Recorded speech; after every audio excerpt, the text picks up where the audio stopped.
ler e reler, de diligente atenção e reflexão, para ver o que o Espírito Santo quis dizer através delas.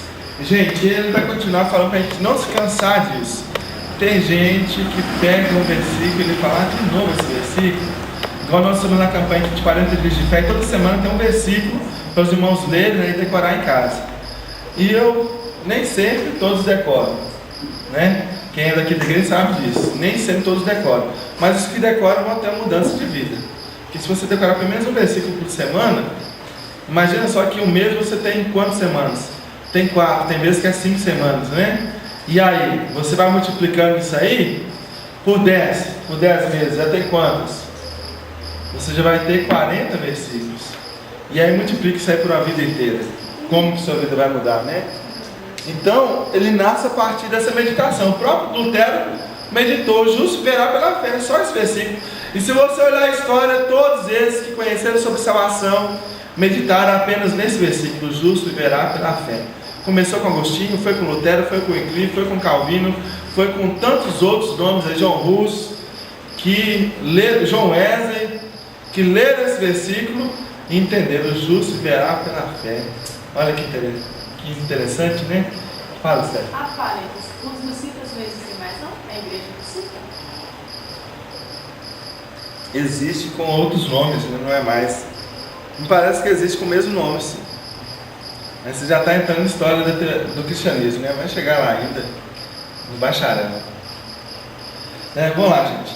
O terceiro aqui, então, só voltando esses dois aqui, é meditação. A meditação é aquela ideia da vaca, né, do boi. Quando eles vão ali comer a graminha, ele come, engole, mastiga primeiro, né, e tal, vai lá, depois volta e mastiga de novo, ruminando, né, aquela ideia de ruminar. Eu ouvi isso tanto na igreja presbiteriana, né? O pastor Reverendo Elones, ele falava muito disso, que tem que ruminar a palavra de Deus, o Naô. A gente tem que ruminar a palavra de Deus. O pastor Sebastião Asseno, quantas vezes falou isso?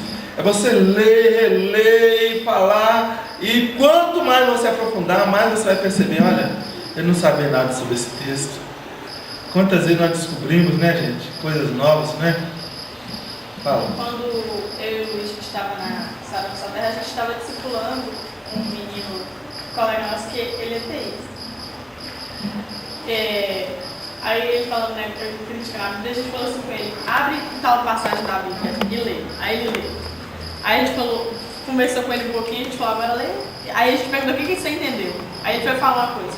Aí depois a gente conversou com ele um pouquinho, a gente falou: agora abre na mesma passagem. Aí a gente: o que você entendeu? Ele falou outra coisa completamente diferente. A gente falou: viu, a palavra de Deus, ela nunca fica velha. Ela sempre se renova, mas tem um detalhe. E a gente sempre cresce, mesma coisa, não significa que a gente tem que parar e aquilo de uma vez. Mas não quer dizer, irmãos, sempre a gente tem que levar, é bom e certo falar isso aí, que tem um cuidado que a gente tem que ter com respeito à exegese, porque o texto ele sempre vai dizer a mesma coisa. Porém, quando você junta com outros textos, você pode formar ali, até nós vamos depois entrar nisso aí, com respeito à doutrina, com respeito aos dogmas. Mas você tem que ler e o texto ele vai falar aquilo ali mesmo, entendeu? Só que quanto mais você vai lendo, mais você vai aprofundando naquele mesmo assunto. O Spurgeon ele falava o seguinte: quando você for pregar, pregue sobre aquilo que você já ouviu os pastores pregando, coisas velhas, entre aspas, né? Porque se eles pregarem, se várias pessoas pregam no mesmo texto, é porque tem uma verdade muito forte ali, João 3,16, por exemplo, né? Então pregar com firmeza e com autoridade. E aí vem o próximo aqui, ó, tentação. Quem quer ler para nós aí? Tentação. Em terceiro lugar, a tentativa, isto é, a prova. Essa é a verdadeira pedra de toque, porque ele ensina não somente a conhecer e entender, mas também a experimentar com verdadeira, sincera, doce, amorosa, poderosa e confortadora é a palavra de Deus, sendo a sabedoria acima de toda sabedoria.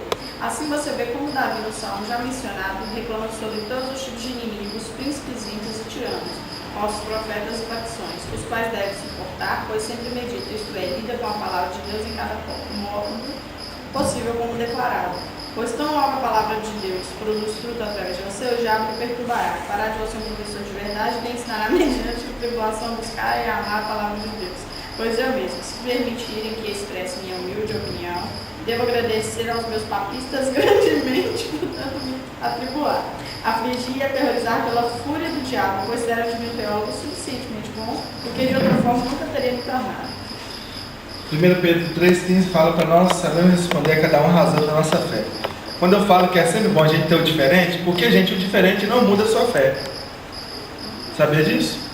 Aquilo que você crê, quando você encontra o diferente, pelo contrário, você vai aguçar mais ainda. Sabe onde surgem as doutrinas? A partir do diferente. As doutrinas da teologia sistemática estão formadas no decorrer da história a partir das doutrinas diferentes, que o outro vem com uma ideia diferente, ele vem com as heresias, e aí em resposta às heresias é que surge a teologia sistemática. Entendeu? Então, só que aí vem um detalhe com respeito à tentação. Lembra de Jesus, Mateus capítulo 4, quando ele é tentado ali, no versículo 1 ao 11, né, que conta sobre isso? O diabo tenta com a palavra. Alguém já disse que a Bíblia ela é a mãe da teologia sistemática, mas também a Bíblia é a mãe das heresias. Não que ela seja mãe realmente das heresias, mas que as pessoas se valem da Bíblia para poder afirmar suas heresias. Uma vez eu conheci um menino, eu estava brincando com ele, um adolescente, até do memorial, eu estava brincando com ele e conversei a ele que a gente é salvo pelas obras. Por que eu conversei a ele? Porque ele não tinha firmeza na palavra, porque se ele tivesse, ele tinha me rebatido com um versículo bíblico. Tudo que ele rebatia é falando que passou disso, aquilo, mas cadê os versículos na Bíblia? Diz que teve um missionário que foi pregar lá para os muçulmanos, e aí ele foi pregando e tal, aí o muçulmano falou, agora que você falou, agora é minha vez. E aí quando ele ouviu o muçulmano, ele se converteu ao islamismo. Por quê? Não está preparado. Não adianta você saber um método, né? Igual tem vários métodos de evangelização. O que vai mudar a sua vida é o seu conhecimento de Deus realmente, a sua intimidade com Deus, a sua profundidade com Deus. E aí entra o próximo aqui, que é com respeito à humildade. Lembrando que Jesus foi tentado na palavra, irmãos, e nós vamos ser tentados também, viu? E como? Humildade. Então, a saber, se você seguir a regra de Davi, exibida no Salmo 119, né? Aqui está colocando que Davi fez o Salmo 119. Alguns falam que foi essas. Você descobrirá quão superficiais e indignos parecerão os escritos dos pais, e condenará não somente os livros dos oponentes, está falando no caso dos pais da igreja, né? São os primeiros teólogos aí, mas também ficará cada vez menos satisfeito com sua própria escrita e pregação. Se tiver chegado nesse estágio, você pode esperar, com certeza, ter começado a ser um teólogo de verdade, alguém que é capaz de ensinar não somente aos jovens iletrados, mas também aos cristãos maduros e bem instruídos, pois a Igreja de Cristo inclui todo tipo de cristãos, jovens, velhos, fracos, doentes, saudáveis, fortes, agressivos, indolentes, todos sábios, etc. Mas caso você se considere instruído, imagine que já alcançou o objetivo, orgulhe-se dos seus tratados, ensinos escritos, como tens trabalhado maravilhosamente, pregado de forma fantástica, e você fica muitíssimo satisfeito, porque as pessoas lhe elogiam diante do outro, e deve ser elogiado, ou de outra forma ficará desapontado, ou se sentirá desesperado. E ele vai continuar o seguinte, falando, irmãos, não vou ler tudo aqui não, mas que se você ficar olhando assim, olha, eu confesso para vocês que eu aprendi até tristeza quando alguém fala, não totalmente tristeza, mas uma certa tristeza quando alguém fala assim, olha pastor, você pregou bem hoje. Eu não quero ouvir que alguém fala que eu preguei bem hoje, eu quero ouvir que alguém fala o seguinte, diante da sua mensagem, pastor, de hoje, eu vou mudar minha vida, eu aprendi que eu preciso mudar algo na minha vida. É isso que você precisa saber.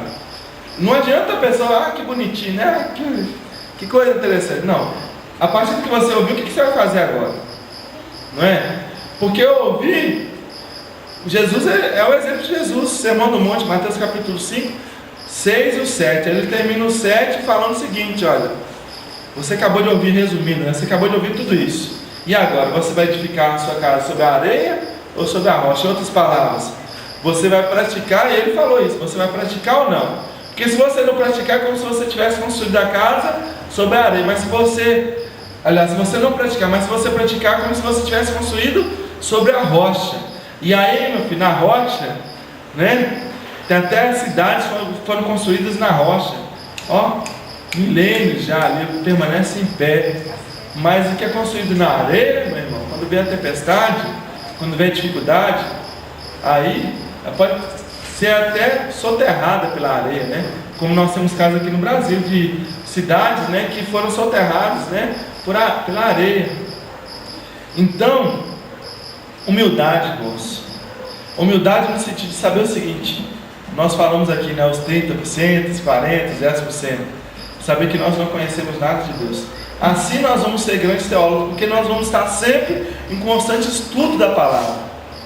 Eu não posso ficar satisfeito, igual eu fiz o bacharel em teologia, estou convalidando meu curso. Esse mês eu devo começar o mestrado em teologia histórica, se Deus quiser. Eu estou fazendo também uma plantação de igreja pela internet. Leciono no seminário aqui também. Sou pastor. E ainda o ano que vem quero ver se talvez entrar em psicologia, né? Começar a psicologia. E se tiver dinheiro, eu só não faço mais porque eu não tenho dinheiro. Mas eu creio que eu vou ter, em nome de Jesus, para poder fazer o doutorado. E pós-doutorado seguir em frente. Porque você chegou a um certo nível, não para não. Conheça mais. Só para a gente resumir aqui, a gente dá uma pausa, nós vamos dar um intervalo um pouquinho mais cedo. Que na verdade eu quero falar com você de algumas coisas, né? Seguinte, irmãos, olha. Quem foi mais usado com respeito à teologia? Pedro ou Paulo? Pedro ou Paulo? Paulo, acho que ele usou bastante palavra. Favoráveis a Paulo, levante a mão, por favor, aí. Os a Pedro, levante a mão. Gente, quem foi mais usado com respeito à teologia foi Paulo, apesar de Pedro ter andado com Jesus.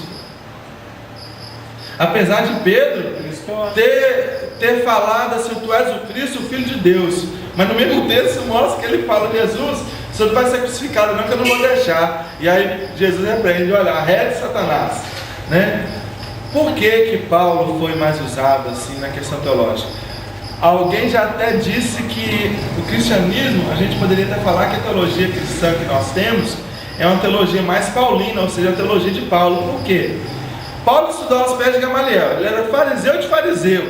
Gamaliel, gente, ele era aquele que ele não tinha nem pós-doutorado, não. Eu não sei nem qual o título que eu falaria que ele tinha, não. Porque Gamaliel, ele conhecia de Bíblia, do hebraico aqui, ó. Esse Antigo Testamento todinho que você conhece, ele conhecia isso, e muito mais com respeito à história, com respeito a tradições. O homem era assim, uma sumidade. Ele estava lá na entendeu? Ele estava lá na tradução da Septuaginta. Não, estava não, na tela não. Mas ele conhecia muito. Não que Pedro não conhecesse, porque Pedro já conhecia o Pentateuco de cor. Todo judeu, e parece que até hoje, todo judeu, ele, quando criança, até os 7, 8 anos de idade, ele aprende o Pentateuco, os primeiros 5 livros da Bíblia, de cor, todo, até o mais pobrezinho. E ainda tem que citar, entendeu? Eles sabiam, e depois eles aprendiam, sabe o que? Os profetas, e aos 13 anos, 14 anos, aprendiam os comentários dos profetas. Então, Pedro sabia, mas Paulo sabia muito mais. O Paulo conhecia de filosofia. O interessante é, por que o curso de teologia ele tem sociologia, ele tem filosofia, ele tem psicologia, tem outras matérias assim afins? Porque é importante que você conheça a sua área, a teologia, né? Mas você também precisa de conhecer outras áreas do conhecimento. Não que a área do conhecimento, a outra área, não seja mais importante que a teologia da palavra de Deus. Qual que é a principal sua? É a palavra de Deus, amém? E aí a gente tem que tomar muito cuidado, porque muitos seminaristas, eles se aventuram pelo lado das outras matérias, porque a assistência social, né, Alexandre? Sociologia é algo muito bonito, mas não é Bíblia. Psicologia é lindo, mas não é Bíblia. Não é autoridade eterna, entendeu? Então, muitos seminaristas se aventuram por esses lados e esquecem. Aí você vai ver muitas mensagens hoje, até a Celina está falando sobre isso, né? Da atualidade, que as mensagens são mais psicologia do que a Bíblia. A Bíblia passa assim, olha, a léguas de distância, né? É isso que é responsabilidade de selecionar o seminário. Com certeza. E olha só, irmãos, e aí quando a gente pensa nisso aqui com respeito a Paulo, Paulo ele estudou, né? Aos pés de Gamaliel, como fariseu, ele conheceu tudo isso. Tudo que Pedro tinha, Paulo tinha pelo menos 20 vezes mais de conhecimento, além de conhecer filosofia, além de conhecer ali sobre Platão, né, sobre aquele povo todo ali, sobre Sócrates. Ele conhecia isso tudo. É por isso que o rei Agripa falou que eram muitas letras, ele deixou louco, né? Isso mesmo, ele conhecia muito mesmo. Só que Paulo ele fala até aos Coríntios, olha, a sabedoria do mundo para Deus é loucura. A sabedoria de Deus para o mundo é loucura. Por isso que toda vez eu falo aqui que eu sou louco, é nesse sentido, tá? Não vai falar que eu sou doido, tá? Deixa eu terminar para não esquecer. Estou com medo de perder aqui o raciocínio. Eu quero saber se esse Paulo é esse que era que perseguia Jesus. É esse mesmo. Eu não sabia que era esse Jesus. Ele era, e aí você já entrou no ponto que eu ia chegar, que é o seguinte. Paulo então, em Atos capítulo 9, em Atos 8, mostra a vida de Paulo antes. Ele estava ali apedrejando Estevão. Estava apedrejando Estevão? Estava não, gente. Ele estava consentindo. Ele estava recolhendo a roupa dos outros. Olha só, estou induzindo vocês aqui para ver se vocês iam falar. Ele não estava apedrejando, o texto não fala isso. Ele estava consentindo. Só que Paulo, gente, ele era tão zeloso, e ele achava que estava fazendo certo, que ele pegou carta dos principais sacerdotes e saía perseguindo os cristãos. Enquanto nós estamos aqui aprendendo a palavra de Deus, ele chegava aqui e saía arrastando gente pelo cabelo aqui, já chegando aqui e passando a espada no pescoço de uns e de outros aqui. Ele matava pessoas. Ele fazia isso. Não que ele mesmo matasse, mas ele tinha essa autoridade dada pelos sacerdotes e ele fazia isso. Olha só, abrindo parênteses, mesmo a pessoa que é muito religiosa, que é um sacerdote, ele pode errar. Porque ao invés de você achar que está fazendo ruim, ele está fazendo certo. Ninguém morre com marca de passaporte, que ele embarca no céu. E interessante que toda vez que qualquer grupo humano, não é só cristão, não, qualquer grupo humano, quando ele é perseguido, ele cresce. Já reparou isso? Qualquer grupo humano, não é só cristão não. Qualquer doutrina humana aí que você pegar, cresce. Quando se aperta, ao invés de diminuir, cresce mais ainda. E no caso do cristianismo, então, né? Olha só, deixa eu continuar para terminar essa parte aqui. Não me interrompa, por favor. Eu estou com medo de perder o raciocínio aqui. Paulo, então, ele tem encontro com Jesus. E aí você lê lá em Atos 9, quando ele tem aquele encontro, ele vê aquela luz e tal, ele cai, rosto em terra, né? Alguns falam que ele estava no cavalo e tal, mas o texto não diz isso de forma alguma. Mas pode ser que ele estava, né? Não sei. Mas o fato é que ele tem encontro com o Senhor. E aí Deus desperta Ananias, que Ananias vai lá e ora por ele. Não aquele de Ananias e Safira, tá, gente? Que foi antes, já tinha até morrido, não tinha nada a ver com isso aí não. E aí ele vai e ora por Paulo, e quando ele ora, cai como que duas escamas nos olhos dele, simbolizando a cegueira espiritual que Paulo tinha. A partir desse momento, agora ele começa a pregar a palavra, e o povo, os cristãos acham assim: esse homem, ele veio aqui, ele está se fazendo de besta aqui no nosso meio, né? Para poder se infiltrar e acabar com a gente. Como alguns satanistas nos Estados Unidos e aqui no Brasil têm entrado nas igrejas, a democracia ela tem essa falha. Tem um pastor esses dias que ele falou comigo o seguinte: olha, a democracia, lá na nossa igreja a gente não usa democracia não, porque o diabo não tem vez nos nossos lugares não, porque a democracia ela corre esse risco. Porque tem muito, a democracia, quando é a igreja que manda, por exemplo, o sistema batista é assim, como é a igreja que manda, qualquer um pode ter vez. E a Bíblia mesmo diz que tem o joio e tem o trigo, né? E aí, se o diabo estiver ali no meio, e tem um montão de diabo no meio da igreja, você sabe disso. E aí ele vai, levanta a voz e fala, e outros que estão ali, humanamente falando assim, já com aquele desejo, né, de soberba, insurreição, vai pelo lado. Isso é um outro assunto, é só falando sério. Mas continuando, gente, o que Paulo fez então? Paulo então, agora ele vai para o deserto, depois que ele ainda é perseguido, né, o povo desce ele no cesto, e ele vai para o deserto da Arábia. Ele fica, alguns historiadores falam que ele ficou 4 anos no deserto, conversando com Jesus, falando com Jesus,